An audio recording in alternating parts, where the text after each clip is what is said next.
Assalamualaikum warahmatullahi wabarakatuh. Alhamdulillah, jumpa lagi dengan Puji Rahayu. Teman-teman semuanya, kali ini kita akan membahas mengenai iman kepada Allah Subhanahu wa Ta'ala. Teman-teman, pernahkah kamu merasakan dekat dengan Allah Subhanahu wa Ta'ala sehingga perasaanmu merasa begitu lebih tenang? Dan pernahkah kamu merasa jauh dengannya sehingga jiwamu terasa hampa? Seperti kehampaan itu jauh di luar dugaan kita. Nah, teman-teman, kali ini kita akan urai mengenai bab tersebut. Mari kita belajar untuk lebih mengenal nama-nama Allah yang indah dan berusaha menjadi lebih dekat dengannya. Jadi teman-teman, sebelum berdoa kepada Allah, kita harus yakin terlebih dulu bahwa Allah Subhanahu wa Ta'ala dapat memberikan apa yang kita butuhkan. Artinya, kita harus beriman kepadanya. Iman sendiri merupakan dasar bagi kehidupan manusia. Tanpa iman, manusia tidak akan mempunyai kehidupan.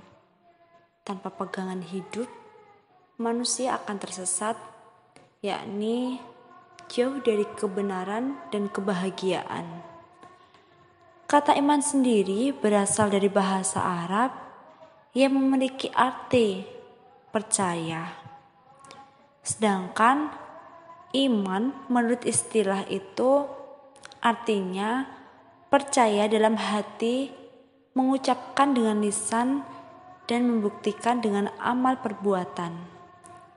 Jadi, pengertian iman kepada Allah adalah membenarkan dalam hati bahwa Allah itu ada dengan segala sifat kesempurnaannya. Seorang muslim mengucapkan adanya Allah dengan lisan dan bersedia melakukan dengan amal perbuatan apa yang telah dibenarkan dalam hatinya. Seseorang dikatakan beriman kepada Allah itu apabila unsur tersebut telah dipenuhi secara sempurna. Tetapi kalau hanya diucapkan saja sedangkan hati dan perilakunya belum menggambarkan orang beriman, maka orang tersebut belum bisa disebut beriman kepada Allah Subhanahu wa Ta'ala, karena unsur-unsur tersebut tidak dapat dipisahkan. Perlu kita ingat kembali bahwasanya perintah beriman kepada Allah itu tercantum dalam rukun iman, yakni ada 6 macam. Yang pertama adalah iman kepada Allah, kedua itu iman kepada malaikat, yang ketiga itu iman kepada kitab-kitab, 4 itu iman kepada Rasul, 5 itu iman kepada hari kiamat, dan 6 itu iman kepada takdir Allah. Teman-teman semuanya, karena iman yang pertama itu menduduki posisi iman kita kepada Allah Subhanahu wa Ta'ala. Jadi, semisal dari diri kita ini ada yang bertolak belakang atau tidak sesuai dengan antara hati dan ucapan, maka bisa jadi kita itu disebut orang yang tidak bisa beriman kepada Allah atau orang yang munafik. Jadi teman-teman, sebisa mungkin kalau kita sudah beriman, yakin bahwasanya Allah itu ada dan kita wajib mengimani secara hati dan lisan, maka keduanya itu harus berkesinambungan satu sama lain. Tidak ada yang satu berbicara tapi hati berkata lain. Itu salah. Lalu teman-teman, membenarkan dengan yakin akan keesaan Allah. Itu meliputi beberapa macam. Yang pertama, esa dalam sifatnya, esa dalam zatnya, dan esa dalam perbuatannya. Menjadi orang yang beriman bukan persoalan yang ringan atau yang mudah. Sebagai manusia yang memiliki pertanggungjawaban kepada Allah Subhanahu wa Ta'ala, iman menjadi sangat penting. Allah Subhanahu wa Ta'ala sendiri yang memerintahkan kita untuk beriman, sebagaimana firman-Nya. A'udzu billahi minasyaitonir rajim. Bismillahirrahmanirrahim. Ya ayyuhalladzina amanu aminu billahi wa rasulihi wal kitabilladzi nazzala ala rasulihi wal kitabilladzi anzala min qabl wa man yafur billahi wa malaikatihi wa kutubihi wa rasulihi wal yaumil akhir faqad dhalla dhalalan ba'ida, yang artinya, wahai orang-orang yang beriman, tetaplah beriman kepada Allah dan Rasul-Nya, kepada kitab Al-Quran yang diturunkan kepada Rasul-Nya, serta kitab yang diturunkan sebelumnya.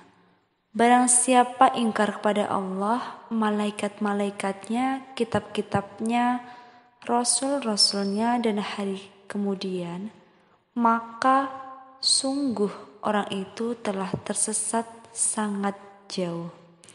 Quran Surat An-Nisa ayat 136.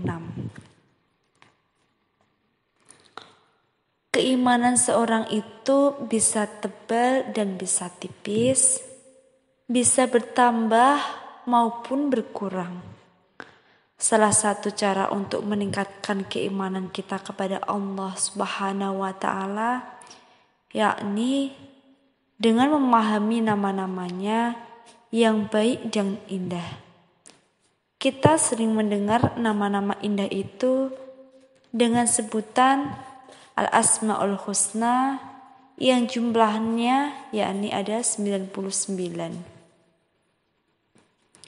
Sedangkan teman-teman, fungsi beriman kepada Allah Subhanahu wa Ta'ala sendiri, sebagaimana firman Allah di atas tadi ya, merupakan inti ajaran Islam yang paling pokok, yang mempunyai banyak fungsi dan kegunaan, yakni yang pertama, kita akan selalu berbuat yang baik karena perbuatan kita selalu didengar dan dilihat oleh Allah. Yang kedua, kita tidak akan putus asa dalam mendapatkan musibah karena musibah tersebut sebenarnya merupakan keputusan yang dibuat oleh Allah dan itu pasti membawakan hikmah atau kebaikan di akhirnya. Yang ketiga, kita selalu ikhlas dalam beramal. Yang terakhir, kita akan selalu menjalankan perintahnya dan menjauhi segala larangannya dengan penuh kesabaran. Yakni seperti halnya setelah dibahas yang lalu, amar ma'ruf nahi mungkar. Teman-teman, semoga bermanfaat mengenai rincian atau uraian iman kepada Allah. Terima kasih. Assalamualaikum warahmatullahi wabarakatuh.